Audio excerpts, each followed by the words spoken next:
안녕하세요. 오늘도 사연살롱을 찾아주셔서 감사합니다. 30대 후반 일과 가정에 최선을 다하며 살고 있는 워킹맘입니다. 요즘은 부쩍 시간이 너무 빨리 지나간다는 생각을 하는 것 같아요. 월요일이 된 지 얼마 되지 않았는데 벌써 금요일이고, 또 꾸물거리던 아들은 언제 컸는지 벌써 중학생이 되었는데, 이러다가는 눈 깜박할 사이에 아들은 어른이 되고 저와 남편은 할머니, 할아버지가 되는 건 아닌지, 조금은 엉뚱하지만 그만큼 빨리 지나가는 시간이 그저 아쉽기만 합니다. 그런 저에겐 힘들게 살았던 아픈 과거가 있어요. 저는 소위 망한 집의 딸이었거든요. 아빠가 사업하는 동안은 경제적으로 풍족하게 살다가 아빠의 사업이 망하면서 순식간에 나락으로 떨어졌죠. 그래서인지 유독 힘든 시간이 많았던 것 같아요. 아빠는 빚쟁이에 쫓겨 도망자 신세가 되었고, 집에 압류 딱지까지 붙으면서 엄마가 그 충격으로 술에 빠지게 되어서 그야말로 저는 누구 하나 의지할 사람 하나 없이 외롭고 힘든 시간을 버텨야 했는데요. 그때는 참 시간이 그렇게도 더디게 흐르더니 이제야 제가 꾸린 가정에서 행복함을 느끼고 사는데 야속한 시간은 제 마음을 참 몰라주는 것 같네요. 그런데 막상 시간이 흐르다 보니 저뿐만 아니라 저의 주변 환경도 많이 변해 있더라고요. 그 사실을 작년에 반갑지 않은 형님들과의 만남으로 체감하게 되었죠. 저는 앞서 말했듯 힘든 어린 시절을 보냈어요. 부모님이 있었지만 없는 것과 다르지 않았고, 그렇기 때문에 철이 빨리 들었는데, 그런 제가 유일하게 희망이라고 생각하는 것이 공부였어요. 저희 엄마는 없는 집에서 공부해봤자 소용없다며 어디 가서 돈이나 벌어올 궁리를 하라고 했지만, 이 지긋지긋한 현실에서 벗어나기 위해선 역시 공부밖에는 없다고 생각했던 저였죠. 그래서 정말 죽기 살기로 매달렸던 것 같아요. 다른 아이들처럼 학원에 갈 수 있는 처지가 아니니 학교 선생님에게 매달릴 수밖에 없었고, 그래도 혼자 열심히 노력한 끝에 수능 시험을 제법 잘 칠 수 있었는데요. 문제는 역시 대학에 갈 돈이 필요하다는 거였어요. 장학금을 받을 만큼 뛰어났다면 참 좋았겠지만 혼자 공부하면서 거기까지 바랄 순 없었고, 그래도 나름 서울에 이름 있는 학교 3곳에 모두 붙었던 저는 합격 소식을 받아들고도 그야말로 돈이 없어 대학을 포기해야 하는 현실에 부딪히고 말았죠. 하지만 간절히 바라면 기적이 한 번쯤은 일어나는 건지, 대학 등록 마감일을 앞두고 어디서 제 사정을 들으셨는지 시골에서 하우스 농사를 짓던 할머니가 저에게 구원의 손길을 내밀어 주셨는데요. 그때 제 눈에 비친 할머니는 공경에 처한 신데렐라에게 호박마차와 드레스를 짠하고 만들어준 마법사처럼 보였어요. 세령아, 힘들지? 할미라도 건강하고 돈이 많으면 너 하나는 어떻게든 책임지고 싶은데 할미가 너무 늙고 능력이 없어서 미안하다. 대신 이거 받아. 이게 뭔데요? 돈이다. 근데 그게 얼마 되진 않아. 그래도 네 대학 등록금 정도는 될 게다. 이렇게 힘들수록 사람은 공부를 해야 해. 할미가 다는 보태주지 못하겠지만 그래도 힘 닿는 동안은 어떡하든 해볼 테니 너라도 포기하지 마라. 저도 그러고 싶은데 엄마가. 네 엄마한테는 내가 말하마. 애미라는 사람이 참 한심하지. 물론 네 아빠가 한 짓이 있으니 내가 할 소린 아니지만. 할미, 차 시간 돼서 이제 가야 해. 우리 강아지 할미가 미안하다. 저는 그렇게 힘들지만 할머니의 도움으로 대학을 갈 수 있었어요. 물론 이 사실을 안 엄마는 당장 먹고 살기도 힘든데 무슨 대학을 가냐며 할머니가 좋게 말을 하셨음에도 그 돈을 저에게서 뺏으려고 했는데, 저에게도 그 돈이 유일한 희망이었기에 악착같이 그 돈을 지켜야만 했어요.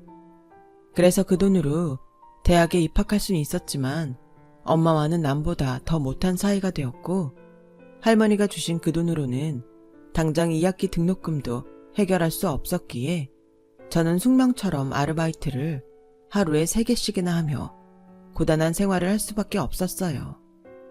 물론 제때 마련하지 못한 등록금 때문에 휴학과 복학을 반복하며 대학을 참 오래 다녔는데 그러던 중 운명처럼 남편을 만나게 되었어요.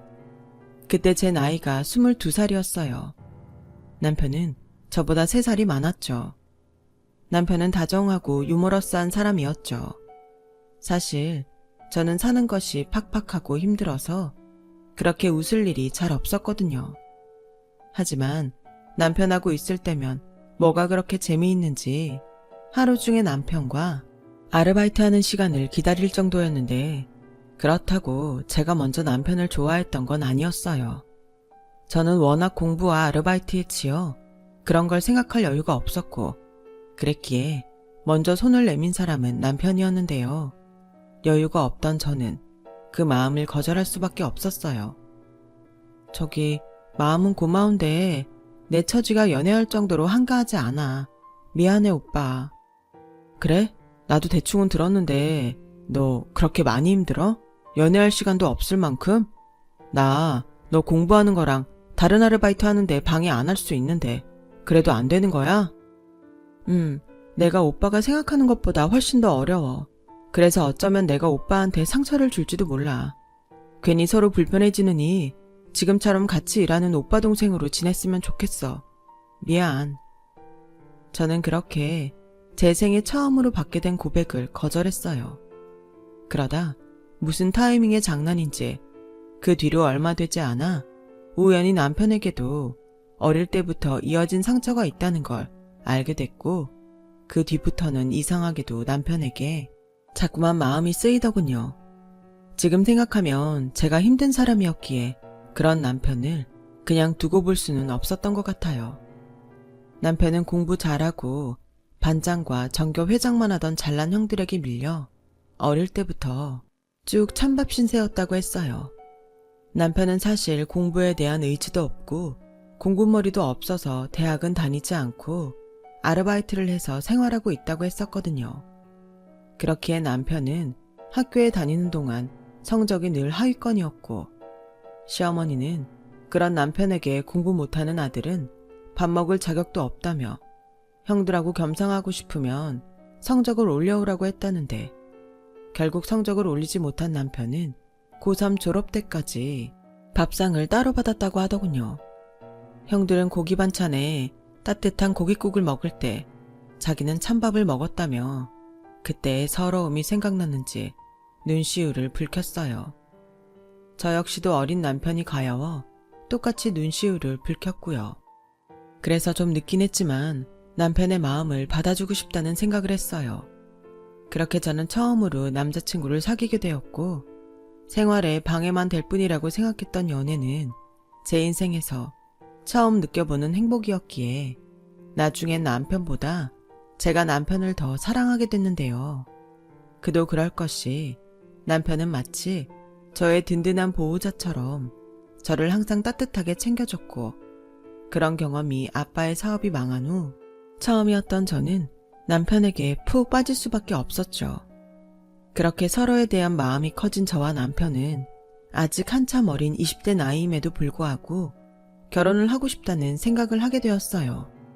하지만 가진 것이 없었던 저희가 결혼을 꿈꾸기엔 현실의 벽은 너무 높았죠.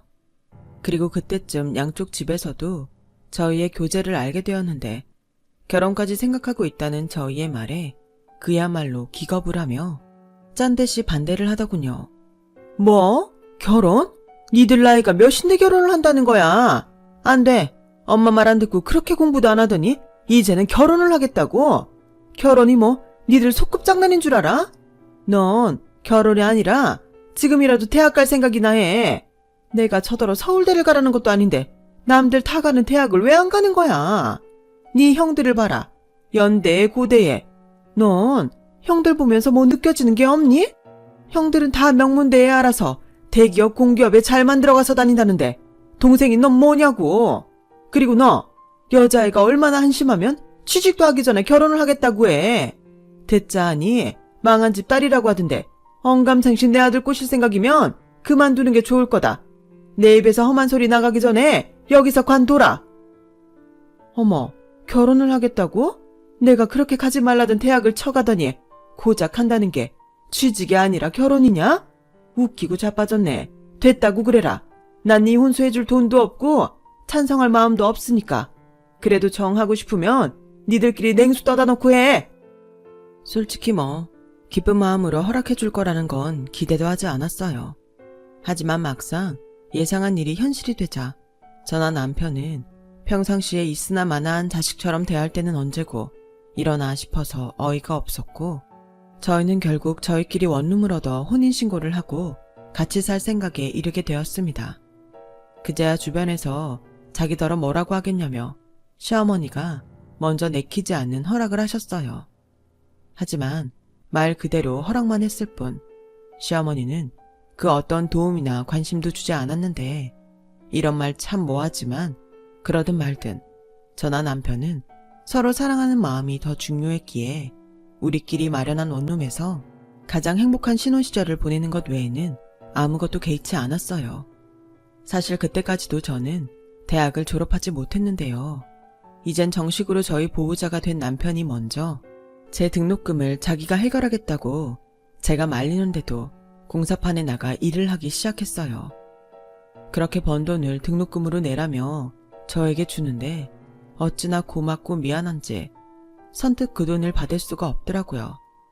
그러자 남편은 미안할 거 없다며 자기 손으로 제 등록금을 납부했고, 그렇게 저는 남편의 도움으로 무사히 대학을 졸업할 수 있게 되었어요. 그 즈음 1년 간격으로 남편의 형들인 첫째 시아주버님과 둘째 시아주버님이 꽤나 돈 있는 집안 여자들과 결혼을 하면서 뜻밖의 갈등을 빚게 됐어요.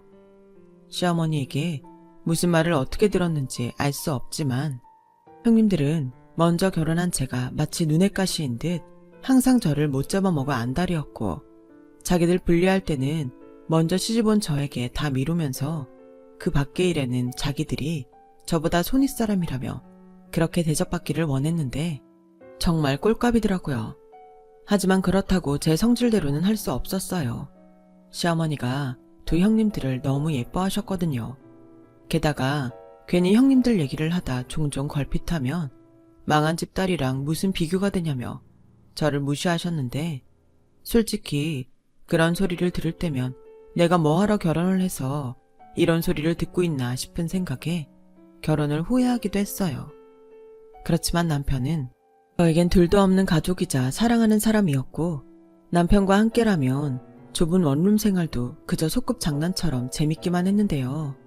아주버님들이 모두 결혼을 한 후에 생겨난 시댁 행사에 저는 점점 지쳐가고 있었어요. 그 새로 생겨난 행사는 한 달에 한 번씩 시댁에 모여 식구들이 모두 식사를 하고 친목을 다지자는 것이었는데, 말이 좋아 친목을 다지는 거지 누가 더 잘났는지 자랑하는 그런 자리였어요.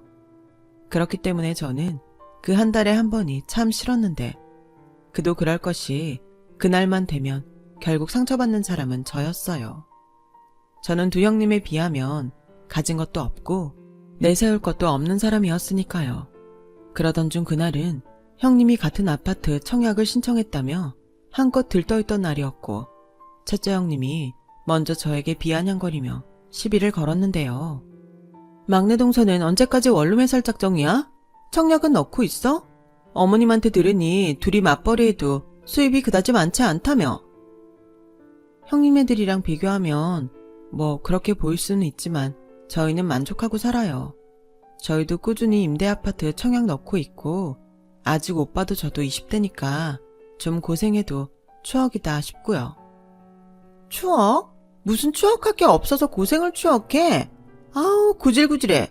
형님, 그나저나 우리 이번에 청약 신청한 아파트 경쟁률이 세서 어떡해요? 설마 우리 중에 한 집만 되면 어떡하나? 저는 벌써 마음이 조마조마해요. 발표가 언제였죠? 이번 달 안에 발표 난다고 하던데, 전에 없던 최고급 아파트 단지라 경쟁률이 엄청나나 봐. 사람들 돈 없어서 집 못 산다고 하더니 다 거짓말이야. 그래도 뭐 동서나 나는 되기만 하면 걱정 없지. 안 그래? 맞아요, 형님. 아, 형님이랑 나란히 당첨되면 좋겠다. 막내 동서도 좀 분발해. 하긴 그 벌이로는 신청 조건도 안 되긴 하겠다. 이래서 남자들 능력이 중요하다는 거야. 뭐 도련님 흉보는 건 아니지만 동서도 참 안 됐다. 안 되긴 뭐가 안 돼. 다 지들한테 맞는 짝이 있는 거지. 그 얘기는 이제 그만하자 동서. 내일 점심때 우리 집으로 넘어와. 우리 남편이 출장 갔다가 사온 과자들이 있는데 우리 그거 먹으면서 남은 얘기는 마저 하자고. 괜히 상관없는 사람 앞에서 뭐하러 얘기를 해. 듣고 보니 그러네요. 역시 형님은 현명하세요. 웃기죠? 이미 실컷 떠들어놓고 이제 와서 사람 생각해주는 것처럼 사람 깔보고. 전에는 형님들이 그럴 때마다 저도 지지 않으려고 몇 마디를 꼭 더하곤 했는데 이게 다 부질없는 짓이더라고요. 그래서 그냥 니네들은 떠들어라. 나는 안 들린다 하고 꼭 대답해야 하는 것만 말을 하곤 했는데 그래도 싫은 사람들이랑 같이 있는 건 여간 스트레스가 아니었어요. 자기야, 우리 이제 한 달에 한 번 그거 가지 말까? 가만 보니까 형수들이 자기 은근 깔보고 그러던데 내가 눈치가 없어서 미안해. 아니야. 솔직히 형님들 재수없긴 한데 괜히 이 이상 어머님 눈밖에 나는 건 아닌 것 같아. 그래도 내가 형들처럼 잘나지 못해서 미안해. 무슨 그런 소리래. 난 자기여서 좋은 건데. 게다가 내 대학 졸업장도 자기 덕에 받았잖아. 난 절대 그렇게 생각하지 않으니까 2번 다시 그런 소리 하지 마. 그렇게 말해줘서 고마워. 나 진짜 열심히 일할 거야. 그래서 우리 셋이 좋은 집에서 살게 해주고 좋은 거 맛있는 거 내가 다 사줄게. 이렇듯 제 남편은 다른 건 몰라도 저를 생각하는 마음이 지극했어요. 그리고 계획에는 없었지만 아이가 먼저 저희 부부를 찾아왔고 처음엔 부모가 된다는 것이 실감나지 않아 얼떨떨했지만 그 또한 너무나도 감사하기만 했는데요. 시어머니는 첫 손주 소식임에도 불구하고 그리 반가워하지 않으셨어요. 오히려 화를 내며 저희 부부를 한심하게 생각하셨죠. 뭐야, 니네는 준비도 안 된 것들이 덜컥 애를 가지면 어떡하겠다는 거야. 결혼도 남들보다 빨리 하더니 뭐가 그렇게 급해. 그리고 여자인 네가 더 피임을 열심히 했어야지. 한참 돈 벌 나이에 배불러서 집에 들어앉으면 능력 없는 내 아들만 죽어나라는 소리야. 엄마, 무슨 말을 그렇게 해. 내가 아무리 형들보다 능력이 없어도 우리 집 가장이야. 내가 알아서 한다고. 아이고, 퍽이나 알아서 하겠다. 니네가 아니라 첫째나 둘째였으면 얼마나 좋아. 네 형들은 나란히 그 고급 아파트 청약 당첨됐댄다. 근데 니들은 뭐니? 남들 척척 아파트 사고 재산 불려나갈 때 니들은 원룸이나 전전하면서 이젠 갓난쟁이까지 있으니 이걸 어쩔 거냐고. 그래놓고 니들은 행복해? 어머니, 이런 말씀 외람되지만 저희는 저희 계획이 있어요. 어머님 보시기엔 답답하고 한심해 보이실 수 있지만 조금만 더 참고 지켜봐 주실 순 없으세요? 지켜봐? 내가 그렇게 지켜만 보다가 저승길 갈 것 같아 그런다. 내가 뭐 어지간해야지. 공사판에서 막일이나 하면서 무슨 돈을 벌어? 그리고 너는 대학식이나 나왔는데 이렇게 별 볼 일 없고. 이래서 남자는 능력, 여자는 집안이 중요한 거라고. 니들은 자리 잡긴 글렀어. 아, 그래서 엄마는 머리는 나빠도 처가에 돈 있다는 소리에 형들 골빈 빈껍데기 같은 여자들한테 장가 보낸 거야? 됐고, 엄마 계속 그렇게 막말만 할 거면 우리 이제 부모 자식간 영 끊고 살자. 어차피 나는 내놓은 자식이고 엄마는 잘난 형들만 있으면 되니까 서로 그 편이 낫지 않겠냐고. 괜히 아직 태어나지도 않은 우리 애 가지고 이러쿵저러쿵 하지 말고 각자 잘 살자. 뭐야? 엄마가 괜히 그래? 답답하니까 그렇지. 아주 똑같은 것들이 결혼해서 쌍으로 내 속을 뒤집잖아. 그러니까 안 보면 그 속 안 뒤집히고 좋잖아. 자기야, 우리 이제 여기 오지 말자. 엄마 연락 와도 받지 마. 자기야, 그래도 이렇게까지 하는 건. 아니야, 진작에 그랬어야 했어. 괜히 잘 지내보겠다는 생각에 내가 자기한테 미안하지. 괜히 안 들어도 될 소리만 들었잖아. 앞으로 자기 태교도 해야 되는데 여기 집안 사람들은 뭐 하나 도움이 안 되잖아. 그러니까 가자. 저는 그렇게 남편의 손에 이끌려 시댁을 나왔어요. 그리고 마음은 불편했지만 저는 시댁에는 가지 않게 되었고 임신 초기 중에 몸이 너무 힘들어서 다니던 직장을 그만두게 되었는데 그러면서 형님들과 시아주버님들이 시어머니에게 무슨 말을 들었는지 저희 집에 와 한바탕 소동이 있던 날도 있었어요. 하지만 남편은 철저하게 그들을 남처럼 대했고 다시 한번 찾아오면 경찰에 신고한다며 으름장까지 놓았는데요. 그날 이후론 시댁 식구 중 그 어떤 사람도 저희 부부에게 연락하거나 찾아오지 않더군요. 그렇게 저는 임신 기간을 마치고 출산을 하게 됐어요. 눈에 넣어도 아프지 않을 지금의 저희 아들인데 제가 아들을 낳았다는 소식을 어떻게 들었는지 한참 동안 연락이 없었던 시어머니가 번호까지 바꿔가며 저에게 전화를 거셨죠. 여보세요? 나다. 너 아들 낳았다며? 네, 그건 어떻게? 네 형님이 그러더라. 애기 사진을 핸드폰에서 봤다고. 그래도 그 씨가 우리 집신데 언제까지 남처럼 지낼래? 그러지 말고 네가 네 남편 좀 좋게 구슬려 봐라. 그럼 내가 못 이기는 척 할 테니까. 아, 어머님 뜻은 잘 알겠는데 아마 그이는 그럴 생각이 없을 거예요. 정 원하시면 어머님이 직접 그이한테 연락해보시면 어떠세요? 아무래도 당사자끼리 푸는 게 더 좋지 않을까요? 너는 이제 엄마식이나 됐으면 그렇게 생각이 짧아서 어떻으니? 됐다, 끊자. 시어머니는 그렇게 자기 뜻대로 되지 않으니 한껏 성을 내고 전화를 끊으셨어요. 그리고 남편에게 시어머니에게 전화가 걸려왔다는 걸 전달했는데 그 바뀐 번호도 차단하라며 남편은 단호했고 저는 차단까지는 하지 않았지만 그 뒤로도 잊을만 하면 한 번씩 걸려오는 시어머니의 전화를 받지 않았어요. 급한 용건이면 남편에게 직접 할 거라고 생각했으니까요. 그렇게 저희는 세상에 저희 세 식구만 있는 것처럼 똘똘 뭉쳐서 살았어요. 그리고 시어머니와 형님들은 저희 남편이 능력이 없다며 그렇게 무시했지만 남편은 어느 순간부터 성실하고 일을 잘한다는 소문이 나서 현장을 3개나 관리하는 소장이 되었고 저는 아이가 어려 직장에 나가지 못하니 재취업에 유용한 자격증을 따려고 공부를 하기 시작했는데 세무회계 쪽에 흥미를 갖게 됐어요. 그리고 저희 아들이 돌을 넘기면서 저희에게도 작은 평수지만 신축 아파트 청약 당첨이라는 기쁜 소식도 들려왔는데 그런 기쁨도 잠시 저희가 한껏 들뜬 마음으로 아파트에 이사를 가던 날 무슨 악연인지 저희 동네에서 형님들을 보게 되었어요. 어머, 이게 누구야? 가족도 아니고 남도 아닌 이상한 막내 똥소잖아. 애 낳았다는 소리는 어머님한테 들었는데 이젠 3살쯤 됐나? 아, 근데 이 아파트 살아? 네, 저희도 오늘 이사 왔거든요. 아, 그래? 그래도 장하게 원룸 생활은 졸업했네. 워낙 소식도 모르고 남처럼 지내니까 어떻게 사나 궁금하긴 했어. 형님, 궁금하긴 뭐가 궁금해요.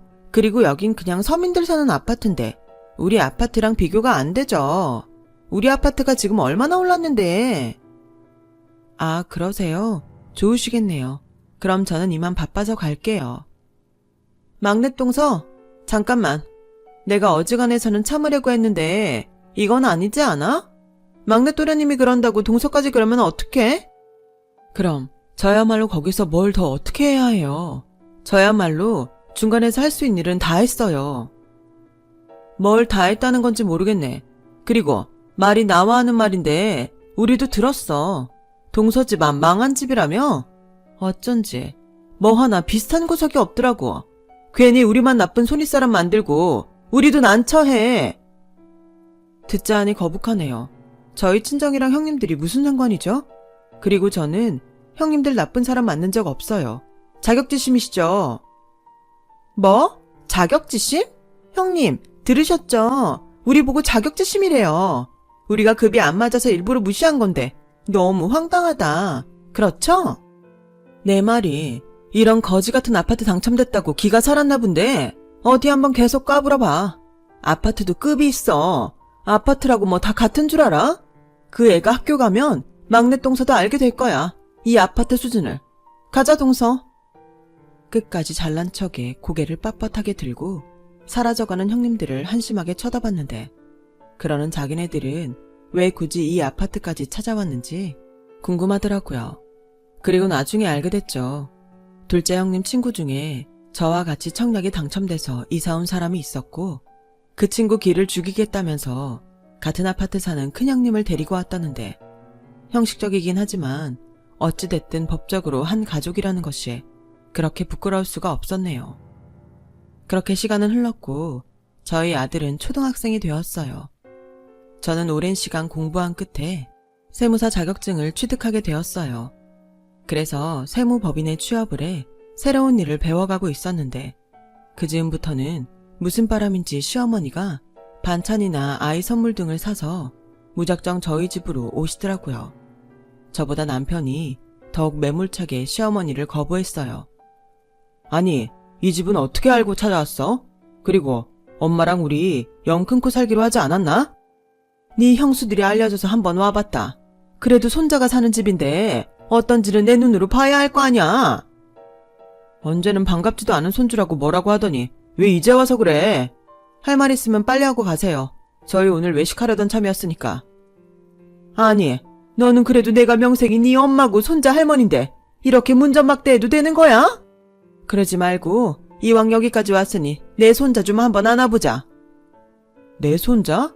아니, 엄마는 어디서 그런 뻔뻔함이 나오는 거야? 왜? 엄마가 이뻐 죽는 형들은 애 안 낳는데? 그게 첫째네는 뭐가 문제인지 애가 안 생기고 둘째네는 뭐? 딩크? 덩크? 아무튼 애 없이 지들만 살겠대. 그래서 이제 와서 우리 애가 예뻐 보인다는 거지? 됐다 그래. 비켜요. 우리 나갈 거라니까. 자기야, 예준이 데리고 먼저 나가. 저는 거실에서 참 난처했어요. 아들 아이도 눈만 동그랗게 뜨고 모르는 할머니의 등장에 잔뜩 긴장하고 있었는데 남편이 부른다고 냉큼 나가기도 그렇고 남편을 말릴 수도 없겠더라고요. 결국 이상한 분위기 속에 시어머니가 먼저 집에 한번 오라는 말만 하고는 자리를 털고 나가셨는데 한번 굳게 닫힌 마음의 문은 어지간해서는 열리지 않았죠. 결국 다시 시어머니와는 멀어진 상태로 지내게 됐었고 비슷한 시기에 결국 친정엄마도 술을 끊지 못해 알코올성 치매가 찾아왔어요. 그리고 다행히도 제가 아닌 삼촌들 손에 시설로 가게 됐는데 저 역시도 시설로 가는 엄마 얼굴을 보러 가지 않았네요. 어차피 좋은 기억 하나 없는데 그 모습을 보고 오면 제가 많이 힘들 것 같았거든요. 그렇다 보니 저도 남편도 그냥 우리는 우리밖에 없다는 생각으로 서로에게 잘하려고 애를 쓰며 살았어요. 그렇기 때문에 큰 부부싸움 한 번 없이 저희 부부는 잘 살 수 있었어요. 서로 벌이가 늘어나다 보니 어느덧 저희는 형님들이 노래를 부르던 고급 아파트 단지에도 들어갈 수 있게 되었고요. 그렇게 원룸 월세 산다며 무시를 당했는데 참 기분이 묘하더라고요. 꼭 비싼 아파트에 들어와서 기쁘다기보다 누구 도움 하나 없이 저희끼리 노력한 끝에 여기까지 왔다는 그 기쁨이 그 어떤 로또보다 기뻤는데요. 그렇게 한 가지 목표를 달성하고 보니 저는 또 한 가지 욕심이 나기 시작했어요. 바로 제 이름을 건 사무실을 내는 것이었죠. 그리고 남편의 열렬한 지지로 마침내 저는 사무실을 개업할 수 있었고 처음엔 조금 어렵기도 했지만 열심히 최선을 다해 일하다 보니 꾸준히 고객이 늘어가기 시작했어요. 그때 또 한 번 깨달았어요. 노력한 시간은 절대 배신하지 않는다는 걸요. 그렇게 저는 항상 감사한 마음으로 일을 했어요. 그렇게 사무실을 운영한 지 5년이 넘어갔죠. 작은 규모로 시작한 저의 사무실은 확장에 확장을 거듭해 나름 규모가 생기게 되었는데 그러면서 직원도 꽤 채용하게 되었고요. 그리고 할 수 있는 최대한의 노력으로 일도 가정도 소홀하지 않으려 부단히 노력했는데 고맙게도 아들과 남편은 이런 제 마음을 충분히 알아줬고 직원들도 저를 믿고 잘 따라왔는데요. 한 번은 그런 직원들이 너무 고마워 점심 회식을 하고 사무실에 돌아왔더니 황당하게도 제 사무실 앞에서 예전과는 사뭇 다른 모습의 형님들을 또 보게 되었어요. 저뿐만 아니라 형님들도 마치 귀신을 본 듯 저를 보고 놀랐는데 그래도 자존심은 있다고 다시 표정을 가다듬더니 이렇게 말하더군요. 막내 동서? 여기서 일해? 네, 저 여기서 일해요. 막내 동서는 재주가 참 좋아. 이 일했다가 저 일했다가. 그래도 뭐 본 것 중에 지금이 제일 낫다. 지금은 옷도 그럴싸하게 갖춰 입고 있잖아. 저 바쁜데 저희 사무실에 용건 있으세요? 용건 없으시면 저는 이만 들어가 볼게요. 어머 웃겨? 당연히 용건이 있으니까 여기까지 왔지. 여기 사무실 대표님 좀 만나러 왔는데 자리에 계실까? 어디 한번 안내해봐. 안내요? 그나저나 예약은 하셨어요?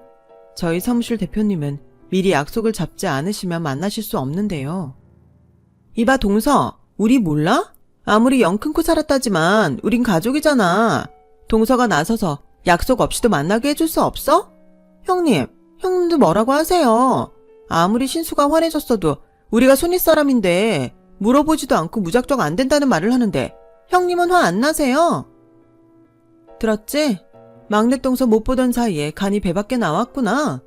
우리가 기니 대표님이랑 상의할 일이 있으니 안에 들어가서 빌던지 없던 약속을 잡든지 막내 동서 능력을 보여줘. 저는 참 황당하고 그 순간이 재밌었어요. 형님들은 절대 제가 자기가 애타게 찾는 대표라는 것을 짐작하지도 못하는 눈치였으니까요. 그리고 그때였어요. 곧이어 도착한 저희 직원이 저와 형님들이 사무실 앞에서 실랑이를 하자 뛰어왔고 무슨 일이냐며 묻기 시작했는데요. 대표님, 무슨 일 있으세요? 여기 이분들 아시는 분들이세요?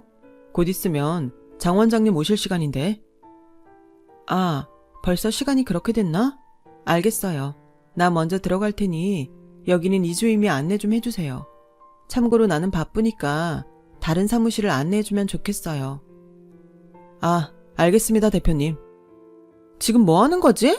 저기요, 지금 누구더러 대표님이라는 거예요? 동서가 여기 대표라는 거야? 아니, 이게 말이 되나, 형님? 막내 동서, 어떻게 된 건지 설명 좀 해봐. 정말 자기가 여기 대표야? 장난치는 거 아니지? 아니, 어떻게 자기가 세무사가 될 수 있는 거야? 그야, 누가 무시하며 자랑질하고 돌아다니는 동안 저는 미래를 위해 공부했으니까요. 이제 설명이 좀 됐을까요? 그럼 저는 바빠서 들어갈게요. 그리고 반갑지 않으니까 저희 사무실엔 더 이상 찾아오지 않으셨으면 좋겠네요. 막내 동서, 잠깐만. 그래도 우리가 한 가족인데 우리 좀 도와줘. 일단 내 말 좀 들어봐. 응? 형님들은 그 뒤부터는 막무가내로 듣고 싶지 않은 자기 사정을 이야기하기 시작했어요. 뭐 대충 감은 왔는데 역시나 그렇게 돈 자랑은 하고 다니면서 세금을 오랜 시간 체납하고 있었더라고요. 그리고 무슨 투자 사업에 눈이 멀어 시아주버님은 잘 다니던 대기업과 공기업을 각각 때려치고 사업에 뛰어들었는데 형님들은 어떻게 하면 세금을 내지 않고 걸리지 않는 방법이 있는지 알고 싶어 했어요. 당연히 그건 불법이고 오랜 시간 세금 체납이 이루어졌다면 국세청에서 전부 파악을 하고 있을 것이 분명한데 자기들이 빼돌린 재산이 드러나 고스란히 세금으로 뺏길까 전전긍긍하는 거 있죠. 형님들은 각각 빼돌린 재산을 가지고 이혼할 생각처럼 보였어요. 막내 동서도 여자잖아. 아니 멀쩡히 잘 다니던 직장 그만두고 망하게 생겼는데 당연히 건질 수 있는 거는 따로 챙기는 게 맞지 않아? 난 능력 없는 남자랑은 죽어도 못 살아. 근데 세금은 빼박이래. 재산 분할도 안 된다고 하더라고. 동서, 이번에 우리 좀 도와주면 형님이랑 내가 동서 몫으로 좀 챙겨줄게. 우리도 새 출발하려면 돈이 필요하잖아. 그동안 내가 동서 무시한 거 이렇게 사과할게. 응? 우리 좀 살려줘. 저는 어이가 없었어요. 그렇게 자기들 남편 능력 좋다고 자랑질하더니 내라는 세금은 내지 않고 이제는 남편이 능력이 없어 이혼할 건데 세금으로 재산을 뺏길 것 같으니 그걸 저더러 도와달라는 꼴이 그저 한심해 보였어요. 그리고요, 자기네들도 무슨 주식을 한다며 사금융에 손을 댄 것 같은데 아무튼 복잡해도 너무 복잡해 보였어요. 그래서 저는 빼돌린 재산은 그럼 지금 어디 있냐고 물었고 바보 같은 형님들은 제가 자기들을 도울 거라고 생각했는지 자신들이 은닉에 사용한 외국 은행에 개인 금고를 알려줬어요. 친절하게 위치까지 알려주더군요. 저는 형님들이 말하는 금고의 위치를 냉큼 수첩에 받아 적었어요. 그리고 직원을 불러 고액 체납자 신고를 지시했는데요. 순간 믿는 도끼에 발등이 찍혔다며 형님들은 순간 넋을 놓고 저를 보더니 이제는 자기들을 살려달라며 무릎까지 꿇고 빌기 시작했어요. 하지만 이미 번복하기엔 때는 늦었고 형님들은 결국 꼼수를 부리려다 그대로 망하게 되었는데요. 그에 반면 저는 형님네들의 체납액이 컸는지 나라에서 포상금까지 받게 되었어요. 그러려고 했던 건 아니었는데 포상금까지 받게 되니 저는 더욱 이 일에 사명감을 갖게 되었죠. 형님들 집안이 세금 폭탄을 맞으면서 시댁까지도 그 여파가 미쳐 함께 나락으로 떨어지고 말았어요.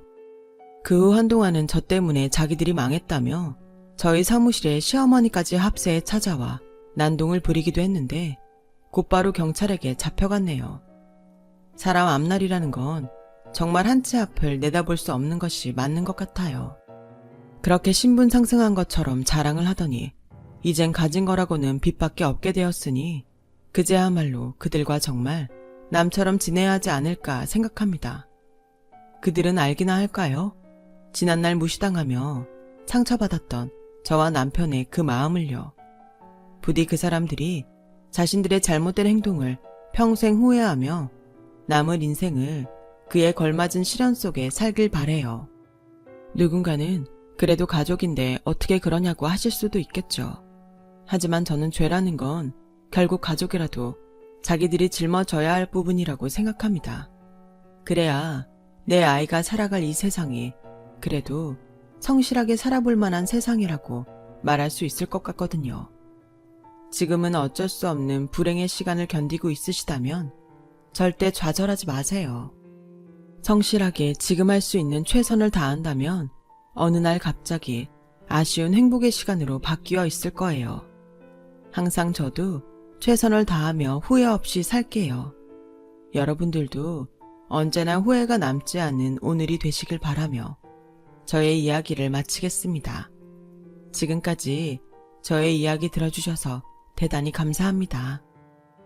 여러분, 사연 댓글에 응원과 현명한 조언 부탁드려요. 좋아요와 구독은 저에게 큰 힘이 됩니다. 오늘도 좋은 일 가득하세요.